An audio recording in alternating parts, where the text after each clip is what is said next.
পারলাম?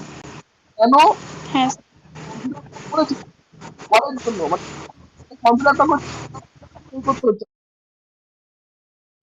4-5টা জায়গায় সই করতে হবে আপনাকে। কেননা আপনি যে ফর্ম ফিল আপটা করেছেন, যখন আপনি ইন্টারভিউ ফর্ম ফিল আপটা ভরলেন, সেইটাই আপনার সামনে চলে আসবে, আর সেটা নিচে আপনাকে সই করতে হবে। আর আপনি টেট পাস এটা প্রমাণ করতে হবে।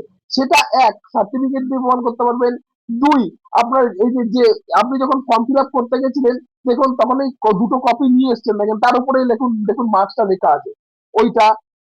বা যে স্যার আমি তো পাস করেছিলাম কিন্তু আমার কোনো ডকুমেন্ট নেই, আপনার পিটিআর নাম্বার দিয়ে ওরাই সার্টিফিকেট ডাউনলোড করে নিয়ে আসবে, ডাউনলোড করে নিয়ে আসবে।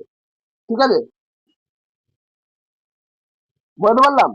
এইবার নেক্সট বোঝাচ্ছি, সবাই শুনতে পাচ্ছ তো? হ্যাঁ শোনা হ্যাঁ যাচ্ছে। স্যার। বলছি হ্যাঁ স্যার। ডকুমেন্ট গুলো না যেরকম তোমাদের ওই অর্ডারে দেওয়া আছে না, ওরকম অর্ডারে সাজিয়ে দেবে। যেমন প্রথমে, সবার প্রথমে থাকবে হচ্ছে তোমার টেট পাসের সার্টিফিকেটটা, তার আগে থাকবে কল লেটারটা। যে কল লেটারটা তোমরা ডাউনলোড করবে তোমাদের ডেট যখন ডিক্লেয়ার হবে তখন, সেই কল লেটারটা প্রথমে থাকবে, তারপরে টেট পাসের সার্টিফিকেটের জন্য যা ডকুমেন্ট আছে সেটা। আর নইলে স্যারকে বলবে স্যার আমি পাস আছি কিন্তু সার্টিফিকেটটা আমার কাছে নেই, যদি কাইন্ডলি আপনারা একটু ব্যবস্থা করে দেন। ওরা পিটিআর নাম্বার দিয়ে করে দেবে। ওই তোমার কল লিস্টে পিটিআর নাম্বার আর রোল নাম্বার লেখা আছে, এই দুটো নাম্বারই লাগছে। তারপরে মাধ্যমিকের অ্যাডমিট, মার্কশিট, সার্টিফিকেট, উচ্চ মাধ্যমিকের মার্কশিট আর সার্টিফিকেট, গ্রাজুয়েশন থাকলে গ্রাজুয়েশনের সার্টিফিকেট বা গ্রাজুয়েশনের রেজাল্ট। আর কারো যদি কোয়ালিফিকেশন দেওয়া থাকে, উল্লেখ করা থাকে তাহলে, নইলে ওদের বক্তব্য হচ্ছে হাই সেকেন্ডারি পাস, গ্রাজুয়েট থাকলে খুব ভালো, টেট সার্টিফিকেট, আর কিছু ডকুমেন্ট লাগবে না। স্যার আপনি ডকুমেন্টস এর যে এটা বললেন পরপর সিরিয়াল অনুযায়ী একটু লিখে পাঠিয়ে দেবেন তো। কেন লিখে ওটা পাঠিয়ে দেবো? দেওয়া আছে ওটা সিরিয়াল অনুযায়ী। আপনি দেখে নেন, দেওয়া আছে তো। আচ্ছা ঠিক আছে। প্রত্যেকটা দেওয়া আছে পরপর, ওইরকম ভাবে তুমি দুটো গুছিয়ে নেবে। আপনারা আরে মানে কল ওনারা লেটারই পরপর করে যেটা বলে দিয়েছেন সেরকম দুটো, মানে দুটো আর কি সেট ওইরকম ভাবে গুছিয়ে নিতে হবে।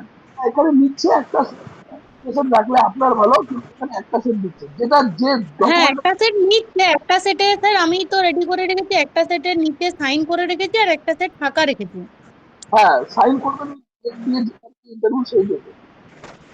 দুটো সেট রেডি করে রেখেছি, এরপরে ওনারা যেমন খুঁজবেন সেরকম সেখানে যাতে দিতে পারি। সাইন যেখানেই করবেন তার নিচে ডেট লিখে দেবেন। ঠিক আছে, এখন লিখবেন না, ওই ইন্টারভিউ দিন গিয়ে ডেট লিখবেন। ঠিক আছে, হ্যাঁ স্যার এখন ডেটটা লেখা চলবে না।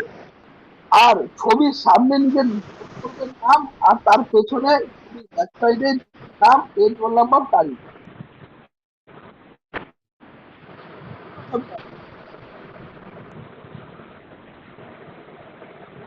ঠিক আছে, তা স্যার এই প্রথম 3 দিনে কত বয়স অব্দি ডাকা হয়ে যাচ্ছে? প্রথম 3 দিন যে ইন্টারভিউটা হচ্ছে তারা 86তে মাধ্যমিক দিয়েছে। এই যারা 86তে জন্ম, 86তে মাধ্যমিক? 86তে যাদের জন্ম। 86তে জন্ম, ওটা তো শুরু হচ্ছে, তারপরে 3 দিনের মধ্যে। এবার দেখেন, 86তে জন্ম আছে যে সমস্ত বাচ্চাদের বা যে সমস্ত শিক্ষার্থীদের, সেগুলোর দেখেন নাম্বার যদি 2000 হয় তাহলে সেটা একদিনে হয়ে গেল।